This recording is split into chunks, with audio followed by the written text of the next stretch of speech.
Singh bulletin की शुरुआत करेंगे एक बड़ी और अहम खबर के साथ। बता दें लखनऊ से ये खबर सामने आई है जहां इस्लामिक सेंटर ऑफ इंडिया की एक एडवाइजरी बकरीद के मौके पर जारी की गई है।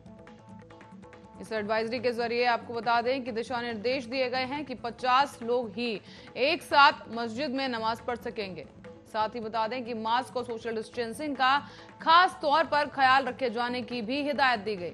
एक बड़ी और अहम खबर आपको बता दें, हाल ही में बकरीद की जो है तैयारियां जोरों शोरों से की जा रही हैं। हालांकि प्रशासन की तरफ से लगातार ये अपील की जा रही थी कि किसी भी तरह के आयोजन पर कोरोना के सख्त नियमों का पालन करना अनिवार्य होगा और इसी बीच अब एक एडवाइजरी जारी कर दी गई है जहां बकरीद के मौके पर ये दिशा निर्देश जारी किए गए हैं कि नमाज के लिए सिर्फ 50 लोग ही एक साथ मस्जिद में नमाज पढ़ सकेंगे और इसी के साथ ही मास्क और सोशल डिस्टेंसिंग का ख्याल रखे जाने की भी हिदायत दी गई है। बता दें कोरोना की तीसरी लहर के खतरे को देखते हुए इस तरह के दिशा निर्देश दिए गए हैं। इसी बीच लखनऊ से इस वक्त की सबसे बड़ी और अहम खबर आपको बता रहे हैं जहां नई एडवाइजरी जो है इस्लामिक सेंटर की तरफ से जारी कर दी गई है, जहां बकरीद के मौके पर जारी किए गए दिशा निर्देश के अनुसार अब मस्जिद में केवल 50 लोग ही एक साथ मस्जिद में नमाज पढ़ सकेंगे और इसी के साथ ही मस्जिद में मास्क पहनना और सोशल डिस्टेंसिंग का पालन करना अनिवार्य होगा। और इसी बीच अमरोहा की ओर रुख करेंगे। अमरोहा से एक बड़ी खबर आपको बता दें जहां एक कार ने साइकिल सवार को टक्कर मार दी है। साइकिल सवार समेत 2 युवकों की मौत हो गई है जबकि कार सवार 4 लोग गंभीर रूप से घायल हो गए हैं। पुलिस ने सभी घायलों को अस्पताल में भर्ती करा दिया है। तो वहीं पूरा मामला गजरौला के नेशनल हाईवे 9 का बताया जा रहा है। बड़ी खबर इस वक्त की आपको बता रहे हैं जहां पर एक कार और साइकिल के बीच में ये भीषण टक्कर हो गई है जिसकी वजह से जो है कार सवार 4 लोग घायल हो गए। तो वहीं साइकिल सवार लोग भी आपको बता दें घायल हो गए। गजरौला के नेशनल हाईवे 9 की पूरी ये घटना बताई जा रही है जहां पर तेज रफ्तार का कहर देखने को मिला है और कार ने साइकिल सवार को टक्कर मार दी है। बता दें साइकिल सवार समेत 2 युवकों की मौत हो गई है। बता दें गंभीर रूप से घायल होने के बाद इलाज के दौरान दोनों युवकों की मौत हो गई है जबकि कार सवार 4 लोगों को गंभीर अवस्था में अस्पताल में इलाज के लिए भर्ती करा दिया गया है। पुलिस ने घायलों को अस्पताल में भर्ती कराया। तो वहीं इस पूरे मामले में कार्रवाई की जा रही है। बड़ी और अहम खबर इस वक्त की, तेज रफ्तार के चलते 2 युवकों ने अपनी जान गंवा दी। वहीं ब्राह्मणों को लुभाने के लिए बीएसपी एक अभियान शुरू करने जा रही है। अयोध्या से शुरू होगा इस अभियान का आगाज और उत्तर प्रदेश विधानसभा चुनाव के मद्देनजर बहुजन समाजवादी पार्टी एक बार फिर से उत्तर प्रदेश में ब्राह्मण जोड़ो अभियान शुरू करेगी। बीते साल अक्टूबर में इस अभियान को पार्टी ने शुरू किया था लेकिन फिर से कोरोना के चलते इसे रोक दिया गया था। लेकिन अब एक बार फिर से प्रदेश के अलग अलग जिलों में इस अभियान को शुरू किया जाएगा।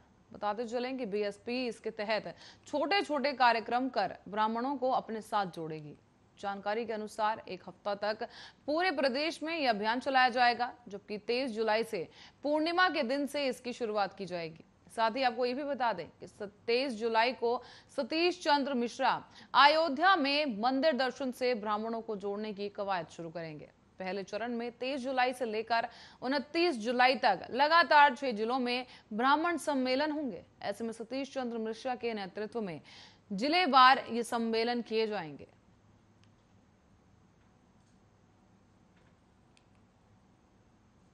और इसी बीच बढ़ेंगे काशगंज की ओर। काशगंज से एक बड़ी खबर सामने आ रही है जहां 13 साल की एक लड़की की निर्मम हत्या कर दी गई है। बता दें कासगंज से एक 13 साल की लड़की की निर्मम हत्या का मामला सामने आया है और हत्या के बाद से ही इलाके में सनसनी फैल गई है। बता दें कि ईंट से मुंह कुचलकर बच्चे की हत्या की गई है ताकि पहचान ना की जा सके। पहचान मिटाने की यहां पर कोशिश की गई है। पुलिस ने शव को कब्जे में लेकर पोस्टमार्टम के लिए भेज दिया है। ढोलना कोतवाली के बिलराम कस्बे का मामला बताया जा रहा है। बता दें मरने वाले की उम्र काफी कम बताई जा रही है। नाबालिग की यहां पर निर्मम तरीके से हत्या कर दी गई। फिलहाल पुलिस पूरे मामले की जांच में जुटी है। मरने वाले की उम्र केवल 13 वर्ष बताई जा रही है। 13 वर्ष की एक लड़की की मुंह कुचलकर हत्या कर दी गई। बता दें कि हत्यारोपी ने मृतक के निशान छुपाने की कोशिश की है ताकि मृतक की शिनाख्त ना की जा सके। ईंट से मुंह पर वार किए गए और हर निशान मिटाने की कोशिश की गई है ताकि शिनाख्त ना की जा सके। हालांकि पुलिस ने स्थानीय लोगों की सूचना पर मौके पर पहुंचकर शव को पोस्टमार्टम के लिए भेज दिया। साथ ही सुराग भी जुटाए गए हैं पुलिस के द्वारा और आगे की कार्रवाई की जा रही है। ढोलना कोतवाली का पूरा मामला बताया जा रहा है।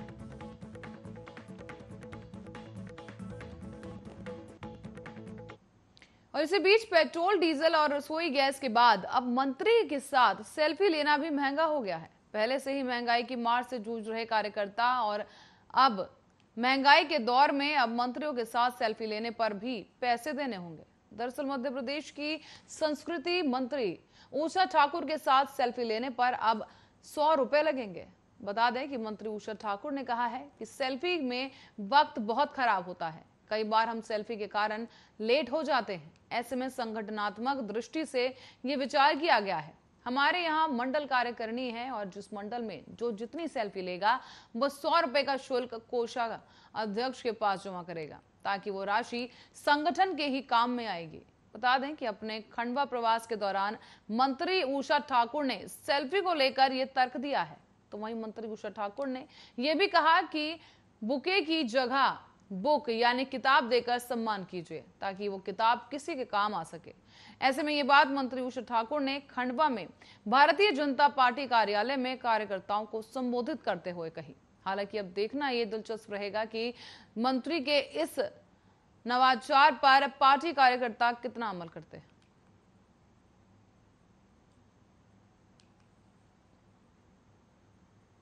और इसी बीच आगरा में शनिवार दोपहर को एक डकैती की सनसनीखेज वारदात सामने आई है। इसके मुताबिक मणिपुरम गोल्ड लोन के दफ्तर में लूट की वारदात को अंजाम देकर भाग रहे बदमाशों की भिड़ंत पुलिस से हो गई और इस दौरान पुलिस ने गोली लगने से 2 बदमाश घायल हो गए जिन्हें गिरफ्तार कर लिया गया है। साथ ही आपको बता दें स्थानीय लोगों ने इन घायल बदमाशों को अस्पताल में भर्ती कराया और उपचार के दौरान इन दोनों की ही मौत हो गई है। तो वहीं इस पूरी वारदात के तहत बदमाशों ने 19 किलो सोना और 5 लाख कैश लूटा था जिसे बरामद कर लिया गया है। आगरा के कमला नगर इलाके में इसे अंजाम दिया गया। तो वहीं एडीजी ने इस पूरे मामले की जानकारी साझा की है। एडीजी राजीव कृष्ण ने जानकारी देते हुए कहा कि मृतक बदमाशों की पहचान मनीष पांडे और निर्दोष कुमार के रूप में हुई है। उन्होंने कहा है कि दोनों ही फिरोजाबाद जिले से लगे हुए इलाके से रहने वाले थे। ऐसे में पुलिस के मुताबिक वारदात के वक्त उन्होंने स्टाफ को बंधक बना लिया था। एडीजी ने यह भी बताया कि कंपनी में अलार्म सिस्टम था जिसके एक्टिव होते ही नजदीकी थाने में खबर पहुंच गई और उन्होंने बताया कि पुलिस ने तुरंत ही मौके पर पहुंचकर एक्शन लिया और मौके पर पहुंचकर बदमाशों के साथ मुठभेड़ की गई। इस दौरान बदमाशों को गिरफ्तार भी कर लिया गया है, लेकिन इसी बीच 2 बदमाश ऐसे थे जो भाग रहे थे और फायरिंग के दौरान दोनों बदमाश घायल हो गए जिनका इलाज के दौरान मौत हो गई है।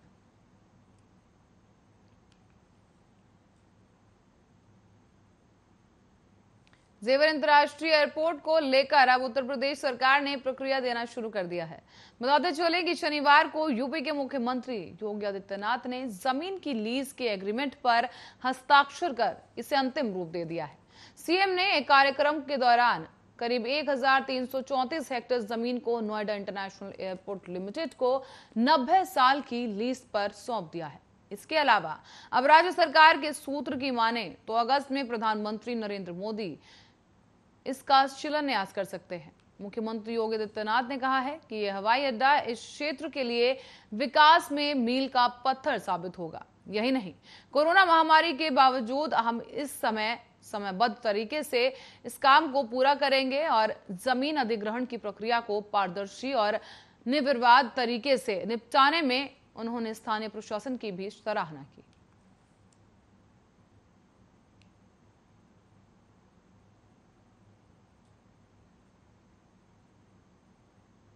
खबर हरदोई से है, जहां हरदोई में वन विभाग और पुलिस की टीम ने शनिवार को ग्राम समजलपुर में छापा मारा है। यहां पर एक ट्रक में भारी मात्रा में अवैध तरीके से ले जाए जा रहे 12 टन सीप बरामद किए गए हैं। बताते चलें कि पुलिस ने बिहार के निवासी व्यापारी और ट्रक चालक को गिरफ्तार कर लिया है, जबकि कोईलाई गांव निवासी ठेकेदार भाग गया। वन रेंजर हनुमान प्रसाद ने बताया है कि बरामद किए गए सीपों की कीमत 15 से 18 लाख रुपए बताई जा रही है।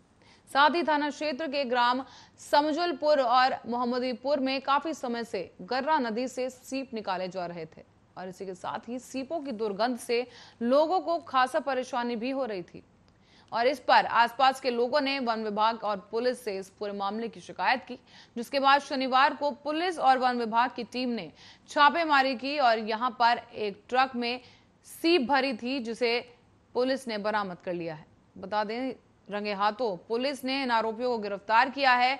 उस दौरान पुलिस का कहना है कि ट्रक में सीप भरी जा रही थी कि इस वक्त पहुंचकर छापेमारी की गई और सभी आरोपियों को गिरफ्तार कर लिया गया।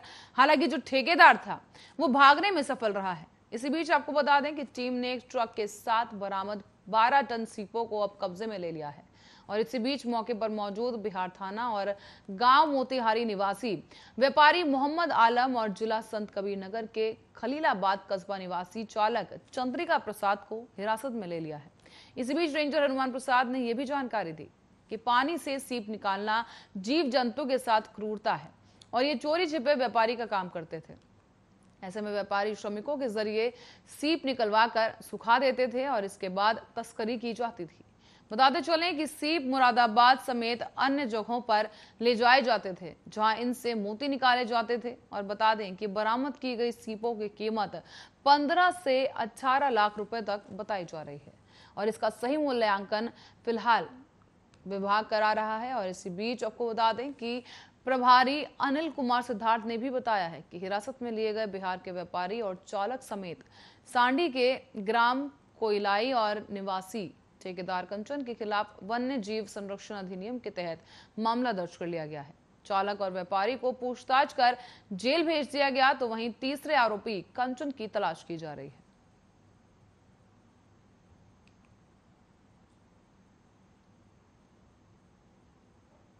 और इसी बीच एक और बड़ी खबर कांवड़ यात्रा से जुड़ी आपको बता दें, जहां उत्तर प्रदेश में इस साल कांवड़ यात्रा रद्द कर दी गई है। बता दें कि अपर मुख्य सचिव नवनीत सहगल ने शनिवार को इस बात की जानकारी दी। साथ ही उन्होंने कहा कि राज्य सरकार की अपील के बाद अब कांवड़ संघों ने यात्रा रद्द करने का निर्णय लिया है। कांवड़ यात्रा 25 जुलाई से शुरू की जानी थी। दरअसल कांवड़ यात्रा स्थगित करने का यह फैसला सुप्रीम कोर्ट के निर्देश के एक दिन बाद ही लिया गया है। सुप्रीम कोर्ट ने शुक्रवार को ही धार्मिक सहित सभी भावनाएं जीवन के आधार के अधीन हैं। साथ ही कोर्ट ने यह भी कहा कि उत्तर प्रदेश सरकार को 19 जुलाई तक उसे यह सूचित करना होगा कि क्या वो राज्य में सांकेतिक कांवड़ यात्रा आयोजित करने के अपने फैसले पर फिर से विचार करेगी।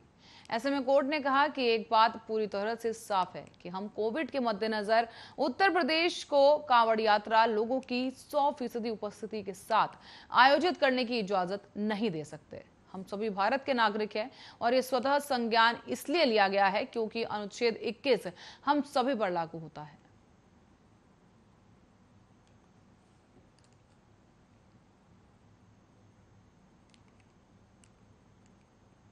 और इसी बीच उत्तर प्रदेश में अगले साल होने वाले विधानसभा चुनाव के लिए सभी राजनीतिक पार्टियां तैयारी कर रही हैं। राजनीतिक बिसात तैयार की जानी शुरू हो चुकी है और मुकाबला करने के लिए सभी राजनीतिक पार्टियां अपने दांव पेच को धार देने में लगी हैं ताकि वोट बैंक को बढ़ाया जा सके। यूपी की सियासत का समीकरण देखिए इस रिपोर्ट में।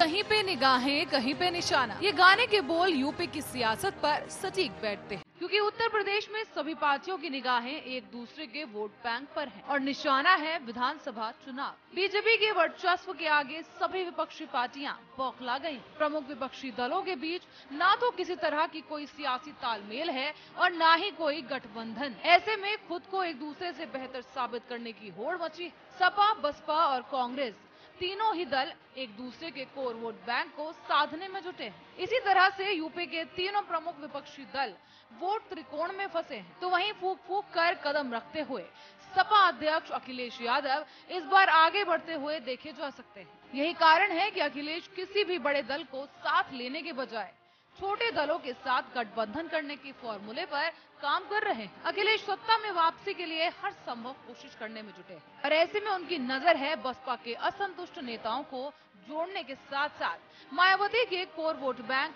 दलित समुदाय पर, जिसके सहारे वो अपनी चुनावी नैया पार लगाना चाहते हैं। मायावती के साथ गठबंधन टूटने के बाद से ही अखिलेश यादव सूबे में दलित वोटों को अपने पाले में लाने की कोशिश में है। ऐसे में अखिलेश ने पहले बसपा के तमाम दलित नेताओं को अपने साथ में लाया, खासकर वो जिन्होंने काशीराम के साथ बीएसपी को खड़ा करने में अहम भूमिका निभाई। उनका अपने क्षेत्र में अपना सियासी दबदबा है।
गांधीवाद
और इसी के साथ ही फिलहाल के लिए बुलेटिन में इतना ही। देश और दुनिया की तमाम खबरों के लिए बने रहे हमारे साथ, देखते रहे आर्या न्यूज।